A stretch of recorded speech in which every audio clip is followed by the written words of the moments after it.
Et quelque part, je viens de lire dans l'église, on dit, ta parole est une lampe à mes pieds. N'est-ce pas? Et aussi, elle est une lumière. Merci. Kanyela Zamemisu. C'est recommandé moi-même à l'Obanasa de la Mabo Boranza.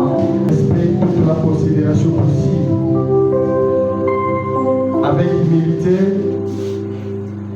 j'ai ce devoir de nous annoncer le prédicateur de ce matin, qui est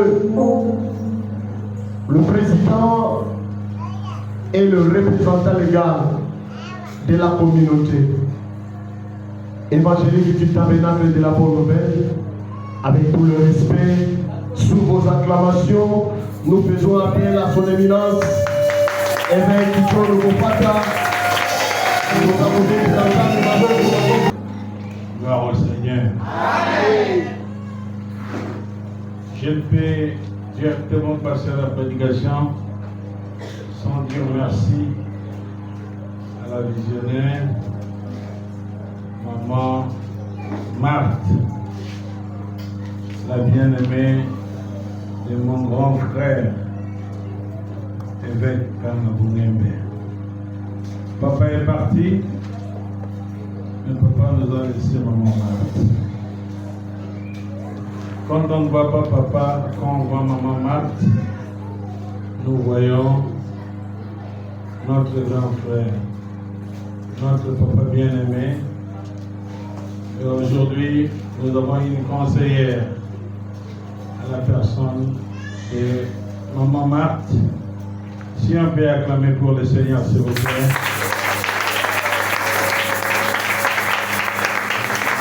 Bon, merci maman. Vous êtes très utile pour nous, pour vos conseils. Notre préoccupation, c'est d'aller de l'avant, c'est de laisser des traces, comme Papa évêque nous a laissé des traces, nous a laissé maman, afin que nous aussi, lorsque nous allons partir, que nous puissions aussi laisser des traces, pour que la génération qui viendra après nous puisse prendre une bonne relève, de bien ordonner les choses, afin que les serviteurs de Dieu soient vraiment instruits. C'est pourquoi je pense qu'à partir du mois de septembre, nous aurons un programme de théologie. Pour ceux qui vont faire le cycle gradual, nous avons 30 cours. Je ne sais pas des volumes, mais très volumineux. Pour ceux qui vont faire la licence, ce sera 50 cours. Pour que vous ne puissiez pas être butés par les problèmes de la justice. Jésus a vécu avec ses disciples pendant 33 ans et il les a instruits. Aujourd'hui, nous avons des bêtises partout parce que les gens ne sont pas bien éduqués, ne sont pas bien instruits concernant les choses de Dieu. Et je pense que Dieu va nous aider avec la grâce du ciel. Nous allons décoller vers la destination que Dieu réserve pour nous. Et dans tout, la finalité, c'est pour hériter la vie éternelle. Amen. C'est avec toute humilité que je me tiens devant vous. Je ne suis personne. Si, tel que vous êtes là, vous ne m'avez pas choisi, je ne suis personne. Mais avec la grâce de Dieu qui a placé dans vos cœurs, vous m'avez placé pour vous conduire. Et je sais que vous ne serez pas déçus. Et je pense que le ciel ne sera pas déçu pour moi. Nous voulons être stricts, nous voulons être droits, nous voulons servir Dieu avec crainte et tremblement.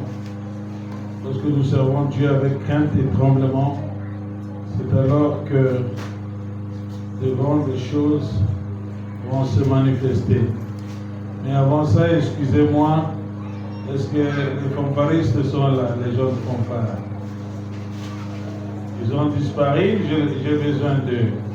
Voilà, j'ai besoin de des bonnes louanges, parce qu'aujourd'hui c'est la fête. Il ne faut pas décoller Hein? Il ne faut pas que vos amis fuient. Hein? Il faut être là. C'est le jour du Seigneur. Hein? Il faut être là. C'est le jour du Seigneur aujourd'hui. Hein? Il faut être là. Il ne faut pas décoller. Hein? Vous êtes venus comme tout le monde pour suivre la manifestation d'aujourd'hui et pour célébrer le nom du Seigneur. J'aimerais des chansons. Je ne serai pas trop long parce qu'il fait tellement chaud et alors nous allons basculer quelque chose. Vous allez voir ce que Dieu a investi. Lorsqu'on ordonne quelqu'un, à l'ancienne époque, lorsque vous lisez Exode 28, vous allez voir, on investissait de l'or, on tissait des habits de l'or, et tout était doré de l'or, et des saphirs, des histoires trop chères. Et alors, on va encore descendre jusque dans 1 Samuel pour voir la sélection divine. Comment Dieu faisait la sélection pour pouvoir mettre le choix sur David. Et au fait, nous allons chuter là où il y avait imposition de main sur les disciples afin qu'ils aillent servir le Seigneur rempli du Saint-Esprit. S'il vous plaît, j'ai vraiment besoin de des bonnes louanges, pas adoration, mais louanges. Amen. Pourquoi nous voulons faire cela? C'est pour que nous puissions l'élever. On nous a réussi, par le révérend pasteur, il nous a réussi. Moi j'ai reçu maman, je vous ai accueilli. Mais maintenant nous voulons accueillir celui qui vit pour l'éternité. Celui qui vit au siècle des siècles. Celui qui demeure à jamais. Celui qui ne change pas. Celui qui nous a donné le souffle de vie. Si vous... Voilà, vous allez voir ce que Dieu faisait avant de pouvoir mettre de côté la personne qui était choisie. Nous allons tous dans Exode chapitre 28. Ce sera long, mais il faut prendre patience pour comprendre les choses. Il faut voir comment l'ordination et la consécration étaient d'une grande valeur devant le ciel, devant Dieu, devant le Créateur, devant celui qui mettait de côté les hommes de Dieu pour pouvoir les servir. Ce n'était pas pris à la légère, c'était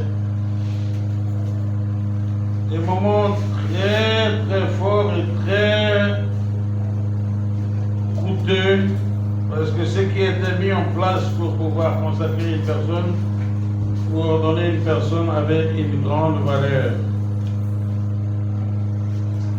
Nous allons passer avec les vêtements sacerdotaux. Ainsi parle la parole de Dieu. Fais approcher de toi Aaron ton frère et ses fils et prends-le parmi les enfants d'Israël pour les consacrer à mon service dans le sacerdoce. Aaron et les fils d'Aaron, Nadab, Abihu, Éléazar et Ithmar. Tu feras à Aaron ton frère de vêtements sacrés. Des vêtements sacrés. Des vêtements sacrés. Pour marquer sa dignité. C'est pourquoi je me suis toujours dit, si on est évêque, on doit toujours avoir les vêtements sacrés comme notre papa portait toujours. Moi j'ai pris son caractère, vous aussi, mais si on est évêque normalement, on ne doit pas se détacher des vêtements sacrés pour symboliser que nous sommes mis à part, nous sommes là pour le Seigneur, même pour les révérends pasteurs. Ce qui me surprend parfois, vous voyez les militaires avec leurs tennis, mais ce qui me surprend, c'est des pasteurs qui ne mettent pas, même le dimanche, leur tennis, pour déterminer que ça, ce sont des hommes de Dieu, ou ça, ce ne sont pas des hommes de Dieu. Ça pèse. J'ai sillonné le monde entier, je vis dans beaucoup de pays, le pasteurs qui savent honorer leur service et la dignité que Dieu leur donne. Parce que parfois, quelque part, on peut te reconnaître à cause des vêtements que tu as mis. Un jour, j'étais avec ma femme dans un arrêt. On a tellement attendu le véhicule que tout le monde passait, mais j'avais l'école avec moi, la colle pastorale avec moi. Un monsieur s'arrête, il nous prend nous deux. C'était à côté d'une alimentation. Et il nous amène jusque près de chez nous là-bas. Alors je vais lui balancer l'argent, il dit non. Parce que Dieu ne sera pas content si je prends ton argent. Parce que moi aussi je sers Dieu. Est-ce que vous comprenez ça? Moi chez papa, je le voyais toujours en col pastoral. Ça c'est ton identité. Est-ce que vous comprenez ça? Et voilà ce que nous représente, ce qui a été investi. Vous allez voir combien de l'or ils ont placé. Tu feras à ton frère des vêtements sacrés pour marquer sa dignité. Pour marquer ta dignité. Et pour lui servir de parure. Les gens doivent voir la parure que tu as devant les hommes et devant Dieu. Tu parleras à tous ceux qui sont habiles et à qui j'ai donné un esprit plein d'intelligence. Et ils feront des vêtements d'Aaron afin qu'il soit consacré et qu'il exerce son sacerdotat. Attention, ce n'est pas en vain que nous les mettons pour une cause. Voici les vêtements qu'ils feront: un pectoral, un éphod, une robe, une tunique brodée, une tiare, une ceinture. Ils feront des vêtements sacrés à Aaron, ton frère et ses fils, afin qu'ils exercent mon sacerdoce. Ils emploieront de l'or, vous savez pas, à l'époque c'était de l'or, et des étoffes teintes en bleu, en pourpre, en cramoisi, et de fin de lin. Et de fin lin. Ils feront les faudes d'or, même les faudes, ça doit être en or. Et le fil de pourpre et cramoisi, de fin lin, et d'or, ils seront artistement bien taillés. On y fera des épaulettes. Ça, ce sont des descriptions. Si vous voulez aller lire ça à la maison, ce serait une bonne chose. Et tu graveras les deux pierres du nom d'Israël. On y gravera les pierres de cachet. On entourera des montures d'or, l'or. Normalement, un homme de Dieu doit être revêtu de l'or partout. Mais quand Christ est venu, il a simplifié les choses. Afin qu'aujourd'hui, nous puissions porter ces vêtements de parure pour nous identifier et pour une certaine dignité. Est-ce que vous comprenez ça? C'est très important, une certaine dignité. Même si on insultait le pasteur, mais si on vous voit avec ça, il est difficile qu'on puisse vous insulter. Il y a des pasteurs et des pasteurs, hein. Ce n'est pas tout le monde qui doit être dans le même sac. Il y a ceux-là qui communiquent avec Dieu. Il y a ceux-là qui parlent avec Dieu. Il y a ceux-là qui s'investissent devant Dieu. Il y a ceux-là que Dieu communique des choses cachées, des grandes révélations. Il y a ceux-là que l'on respecte. Il y a ceux-là qui craignent Dieu. Alors, vous, tel que vous êtes là, vous êtes les enfants du pasteur. Respectez les hommes de Dieu. Amen. Amen. Amen. Lorsqu'on critique des pasteurs, on dit quoi que ce soit au nom du pasteur, ne le faites jamais. Même si c'est un serviteur de Dieu qui se met à critiquer un pasteur, dites que non, je ne vais pas me filer là-dedans. Je ne veux pas être victime de malédiction. Non, je ne vais pas me mêler de ça. Est-ce que quelqu'un me comprend? Un homme de Dieu coûte très cher et trop cher. Je vous assure qu'il prie pour vous. Et lorsqu'il prie pour vous, il se passe des choses. Même si vous gagnez, peut-être que vous ne leur donnez rien. Mais Dieu sait ce qu'ils font pour vous. Amen. Il faut les aimer, les encourager. Il faut leur faire du bien. Vous avez la visionnaire ici, la veuve Nkanga. Il faut la faire du bien. Si vous la faites du bien, Dieu va vous honorer, Dieu va vous bénir. Est-ce que quelqu'un comprend ces choses? Amen. Alors, si vous allez dans Exode chapitre 28 en son entièreté, vous allez voir ce qu'est représenté un homme de Dieu, comment il devait se mettre. Et c'était vraiment d'une beauté extraordinaire. Et l'argent qu'on y investissait, c'était trop cher. Vous ne pouvez vous rendre compte. Amen. Alors, je m'en vais pour la sélection maintenant. Ça, c'était pour la parure extérieure, pour pouvoir voir ce que l'homme de Dieu pouvait mettre, afin qu'il se mette et se consacre dans l'œuvre de Dieu. Mais je vais maintenant pour la sélection. Nous allons dans 1 Samuel chapitre 16. Écoutez ce que dit la parole de Dieu. L'Éternel dit à Samuel: quand cesseras-tu de pleurer sur Saoul? Saoul, qui avait dévié, qui n'était plus dans la voie du Seigneur, commençait à inquiéter les prophètes. Et l'Éternel lui dit: quand cesseras-tu de pleurer de Saoul? Je l'ai rejeté, la voix qui scie.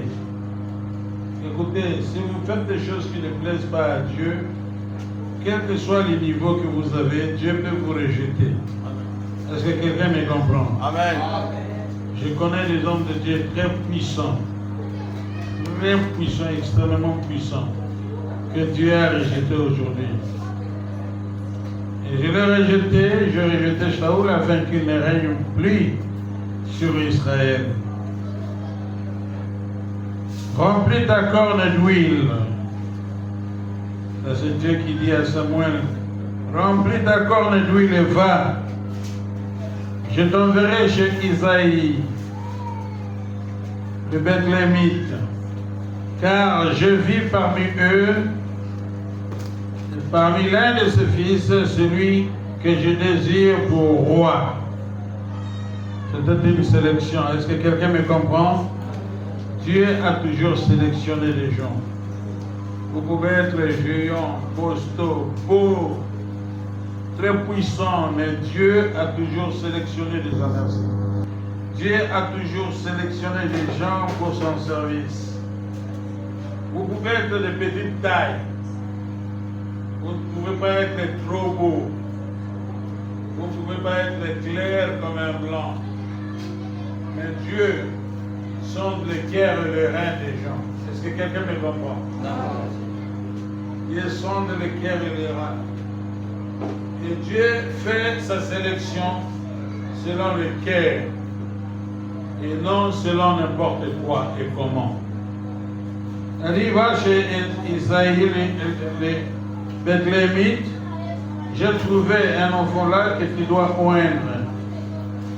Et je vis parmi ses fils celui que je désire pour roi. Et Samuel dit: comment irai-je?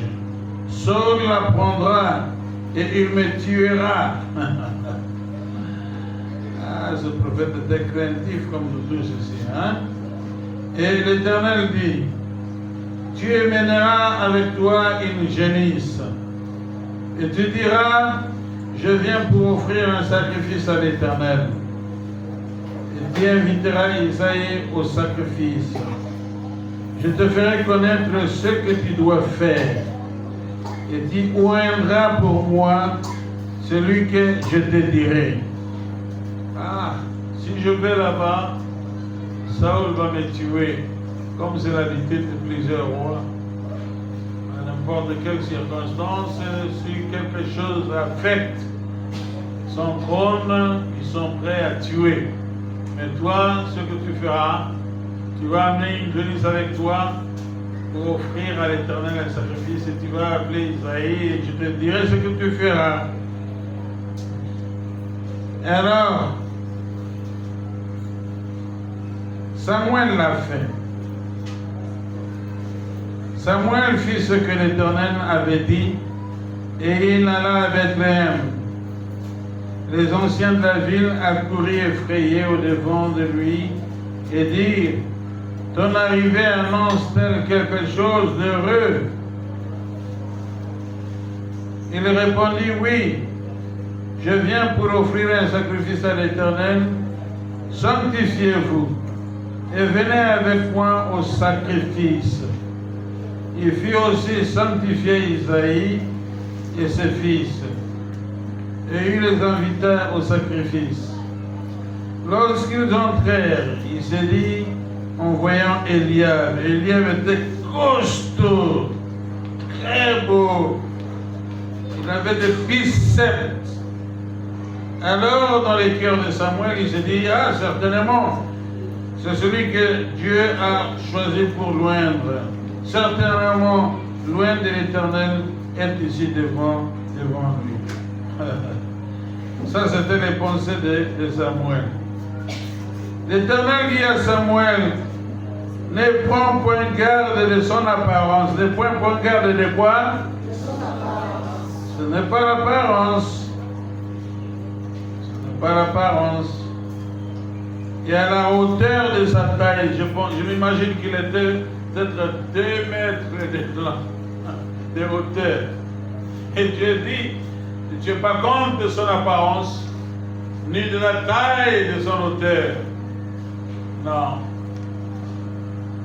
Ce qui frappe aux yeux des hommes n'est absolument nul devant le Seigneur.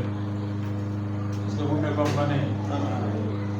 Devant l'Éternel, ce qui frappe, c'est le cœur. C'est pourquoi j'aimerais te dire, toi aujourd'hui, sanctifie ton cœur. Amen. On ne doit pas avoir un cœur avec 5 chambres à l'intérieur. Une chambre pour la sorcellerie, l'autre chambre pour aller visiter les devins à Selembao, une 3e chambre pour maudire les autres, une 4e chambre pour critiquer les gens, une 5e chambre pour distiller des bêtises et des critiques dans ta bouche. La Bible dit: heureux ceux qui ont le cœur pur, car ils verront Dieu. Amen. Ils verront Dieu agir dans leur vie. Amen. Ils verront Dieu les élever. Ils verront Dieu les bénir. Ils verront Dieu opérer le miracle dans leur vie. Ils verront Dieu faire de grandes choses dans leur famille. Et de génération en génération, leurs enfants seront bénis sur la terre des humains. Tel est l'héritage des serviteurs de Dieu, qui servent Dieu dans la crainte et dans les tremblements. Une bouche ne peut pas vomir ou jaillir des sortes d'eau. Une source d'ailleurs ne peut pas faire sortir l'eau douce et l'eau amère. Soit elle fait sortir, la source fait sortir l'eau douce, ou alors c'est l'eau amère. Si vous êtes de Dieu, apprenez à faire sortir l'eau douce. Est-ce que quelqu'un me comprend? L'apparence ne dit rien devant Dieu. Mais ce qui compte devant Dieu, c'est le cœur. C'est le cœur. Parce que nous servons Dieu avec nos cœurs. Nous ne servons pas Dieu avec nos apparences. Nos apparences ne valent rien devant Dieu. Il dit: car je l'ai rejeté, ce n'est pas sa hauteur. L'Éternel ne considère pas ce que l'homme considère.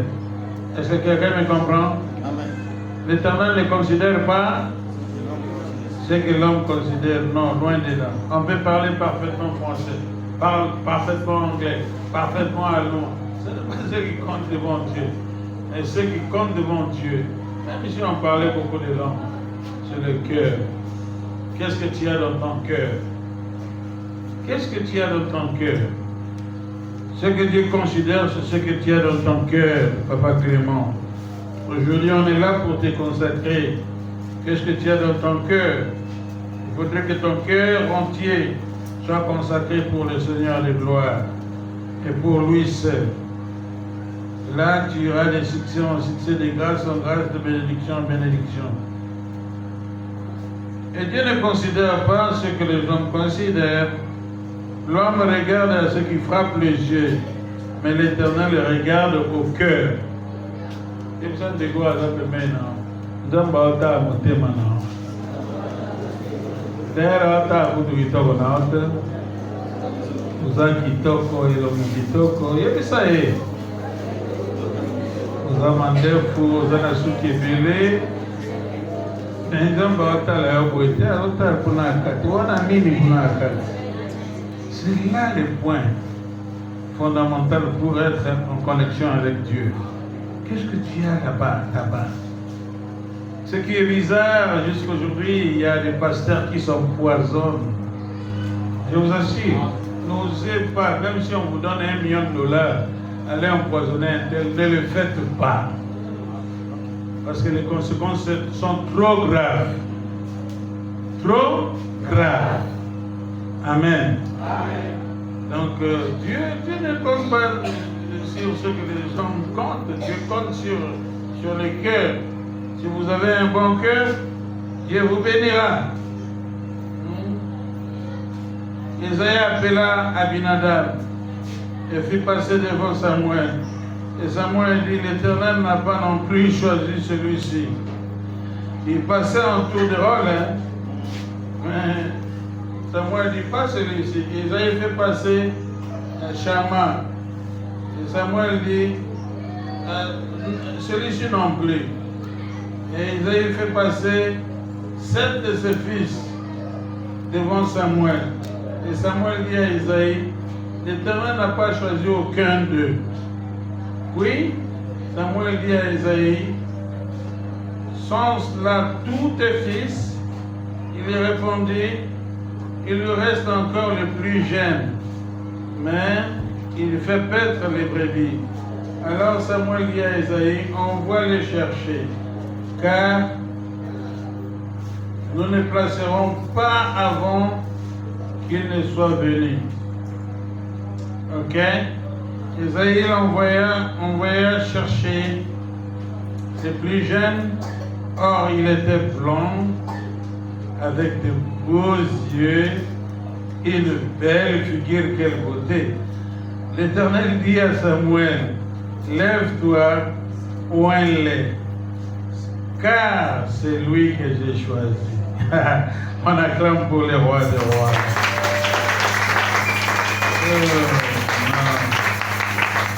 Non, c'est merveilleux, n'est-ce pas? C'est merveilleux, n'est-ce pas? C'est le plus jeune que Dieu a choisi. La Bible dit qu'il avait de beaux yeux, il avait des cheveux blancs, belle de figure. Et Dieu a dit, c'est lui. C'est lui le plus petit que je vais prendre. C'est lui qui va tuer Goliath. Parce que dans la vision de Dieu, il voyait déjà celui qui devait tuer Goliath, qui avait défié l'armée d'Israël pendant 40 jours et 40 nuits. C'était énorme, n'est-ce pas? 40 jours, il venait insulter l'armée du Dieu Tout-Puissant. Et lorsque le jeune homme est venu, il a dit que c'est un circoncis-là qui insulte l'armée de l'Éternel, mon Dieu. Hein? Qu'est-ce qu'on a promis à celui qui va la battre? Ses frères ont dit, ah, tu es venu avec ton orgueil. Il fouille ses frères, il demande, qu'est-ce que le roi propose à celui qui va la battre? On a dit, ben, il va se marier à la fille du roi. Voilà. Sa famille ne paiera plus les taxes. Il a dit, moi, je vais les combattre. Il est là voir Cyrus. Il a dit, mais ça. Il a dit, non, je n'ai pas besoin de tout ça. Il a seulement pris son judiciaire avec 5 pierres, avec sa lance. Il est allé rencontrer. Il a dit, toi, tu verras ce que je ferai de toi aujourd'hui. Alors Goliath dit, tu viens contre moi avec des lances, tu penses que je suis un animal? Ah, Samuel dit, David dit, toi tu viens contre moi avec des épées, des javelots et toutes ces armures, cet arsenal que tu as. Mais moi je viens contre toi. Au nom de l'Éternel des armées, aujourd'hui je vais couper ta tête. Je vais couper ta tête. Et je vais livrer ta tête aux oiseaux du ciel qui vont dévorer cela. Ce n'est pas comme de l'apparence. Tenez compte du cœur. Le cœur, c'est le cœur qui sert Dieu. Quand tu rentres chez toi, dis que mon cœur aime Dieu. Mon cœur sert Dieu. pour que Dieu puisse placer son choix sur toi, il faut que ton cœur puisse être agréable. Avant que nous ne passions dans le vif du sujet, il y a beaucoup que je veux communiquer avec vous, mais on ne peut pas avaler le temps des gens ici. S'il faut parler, je peux parler même quand je parle. Et ça va continuer à couler. Clément, le Seigneur te dit aujourd'hui, m'aimes-tu, Père mes brebis? Clément, m'aimes-tu, Père mes brebis? Il y a des pasteurs, des serviteurs de Dieu ici qui ne sont pas encore ordonnés. Est-ce que vous aimez le Seigneur? Est-ce que vous aimez le Seigneur? Je vous pose la question, vous aimez le Seigneur? Amen. Ne divisez pas l'Église. Ne divisez pas, hein? Mais paissez le brebis de Dieu. Honorez maman. Mettez-la à sa place. Comme chez nous à la communauté, elle est conseillère. Elle me donne des conseils. Faites ça, faites ça, faites ça. Tiens-toi comme un homme. Dirige comme un homme. Est-ce que vous comprenez ça? Alors vous aussi, honorez-la. Si vous ne l'honorez pas, moi aussi je serai blessé. Amen. Honorez-la. Si vous avez de quoi la bénir, bénissez-la. Sa main sur vous vous apportera du bonheur. Je sais ce que j'ai dit. Serviteurs de Dieu, soyez unis, poussez Clément vers l'avant. Demain, ça sera votre tour. Clément aussi va vous pousser de l'avant. Est-ce que vous comprenez ça? Demain, ce sera le tour d'un autre. Après demain, ce sera le tour d'un autre. Mais ce que j'aimerais vous conseiller, si vous êtes à 500 mètres d'ici, vous pouvez ouvrir une prière de maison. À 500 mètres d'ici, ou à 1000 mètres d'ici. Une cellule de la maison, chaque matin vous priez, et vous allez voir là où le Seigneur va vous amener. On viendra ici aussi pour vous honorer et pour vous bénir. Amen. J'ai été moi-même témoin de ce que Clément a vécu à côté de papa. J'avais tous les renseignements pendant que papa était malade. C'est un enfant bien. C'est un homme bien. C'est un homme fidèle. Ce que je désire auprès de vous, c'est la fidélité. Il ne faut jamais trahir l'église, la Macédoine, la paroisse. Il ne faut jamais les trahir. Soyez là. Votre tour arrive. Votre tour arrive. Votre tour arrive. Lorsque Jésus distribuait à manger, il a dit à tout le monde, mettez-vous. Et les apôtres distribuaient à tour de rôle. Aujourd'hui, c'est le tour de Clément, demain, c'est ton tour. Ok? Demain, c'est ton tour. Il faut pas faire un grand problème. Je voulais que ce soit ainsi. Pour que vous puissiez élargir le volume de la paroisse. Au lieu que ce soit 5 personnes qui soient consacrées, du coup, non. Le volume de la paroisse doit faire quoi? Doit grossir. Vous comprenez? On ouvre Macédoine là-bas, on ouvre Macédoine à Angeli, on ouvre Macédoine là-bas, Terre jeune c'est où là-bas? Kikole, et Terre jeune c'est où? Terre jeune c'est comme ça, donc Macédoine doit être éparpillée comme ça. Et chers pasteurs, faites-le, vous ne serez pas déçus. Vous êtes là où vous pouvez facilement bénéficier des documents pour opérer dans toute quiétude et toute bénédiction. Amen. On passe dans le service d'offrande et puis nous allons passer à l'acte d'ordination. J'invite le pasteur, le secrétaire général de pouvoir passer pour le service d'offrande avant que nous ne puissions passer pour l'acte d'ordination. Ce sont des actes qu'il va poser qui sont symboliques. Ok? Ok? Et c'est comme ça que ça se passe partout dans le monde entier. Ces actes qu'il va poser, c'est le signe du respect, c'est le signe d'humiliation devant Dieu, c'est le signe de dire que Seigneur, je sacrifie ma vie pour toi, je vais te servir jusqu'à la fin de ma vie. Le premier point, Papa Clément, vous prenez cette chaise-là. Vous allez tout doucement, pendant que mes amis des fanfares balancent, il va tourner avec ça.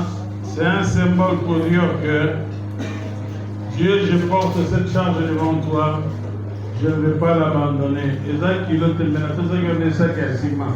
Mais porte ça jusqu'au niveau du portail. Et puis tu vas rentrer avec ça pendant que nos amis de la musique balance. Il faut aller à petit à petit, qui m'en va monter. Alors tu vas mollo, juste à la fin. Pendant que vous basculez, il va à pas.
Nous sommes passés par là et il doit passer par là. C'est l'étape qui marque l'essentiel de tout. C'est-à-dire que devant les problèmes, il faut regarder le sol, il faut s'allonger sur le sol, implorer Dieu, parce que tu ne peux pas aller pleurer chez les gens, mais devant les problèmes, il faut pleurer devant Dieu.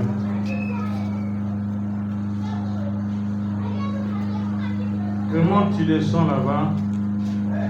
Tu me regardes ici. Recule. Là, la personne m'a appelé illumination.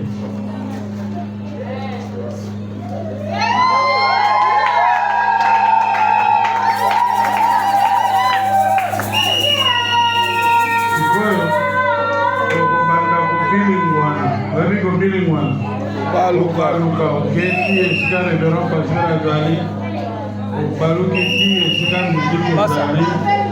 Qu'est-ce que ça veut dire?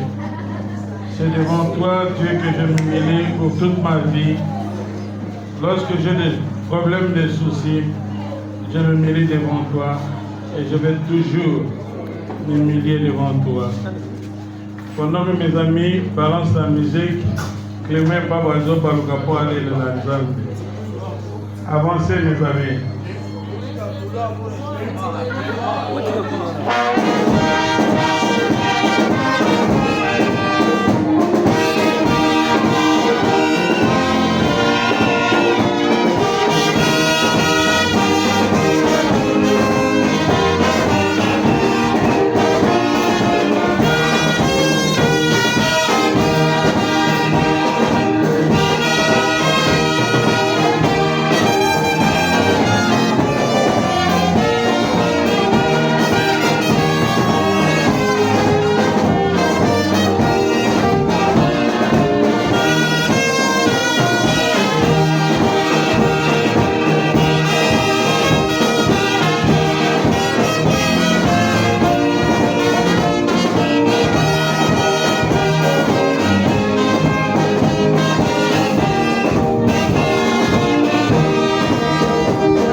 Seigneur Dieu des cieux,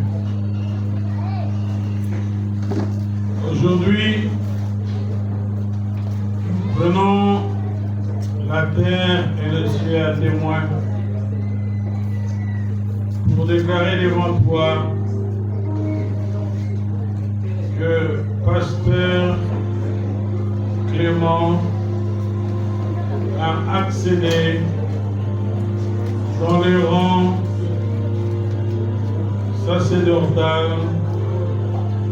des professionnels dans ton royaume.